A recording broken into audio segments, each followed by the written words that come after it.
Think Cannabis event sponsored by Thinking North, and I'm with Katie Pringle, who's the co-founder of Marigold PR, a PR and marketing firm focused on cannabis clients. So Katie, thank you so much for joining us today. Tell us about Marigold and some of the services that you offer. Sure. Marigold has been focused in the cannabis space for about 2 years now, and we mostly work with LPs or late-stage applicants looking to launch their brand in the marketplace. Cannabis can be very complicated from a marketing and PR standpoint, and so we work very closely with our clients to advise them on compliant avenues to help build their brands. There's opportunity there, of course, but you did mention a few complications. What are some of those hurdles that you see for cannabis companies who are starting out on their marketing? Sure. So right now in the Canadian marketplace, cannabis is treated a lot more like tobacco than say alcohol. So it's quite regulated in terms of the avenues. Some of the opportunities include PR, educational content, and pieces like that. Some of the pieces that are more challenging are traditional advertising and media buying.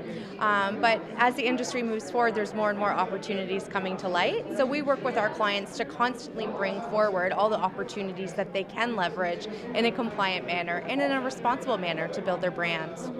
And it's interesting because cannabis marketing is so heavily regulated. So I'm curious to get your take on what you think of some of those regulations. Is it too much? Is it just enough? What would you like to see maybe changed, or what do you think the government is getting right? Sure. I mean, I would love to see cannabis move to a similar category as alcohol, especially in Ontario. You're able to see bus wraps with alcohol brands. And so I would like to see that loosen up a little bit. I don't disagree with Health Canada in terms of trying to keep children and youth safe and educated, and that's really the lens that they're coming at things with. You can advertise, you can talk to people in a gated environment that's 19 or 21 plus depending on where you're at.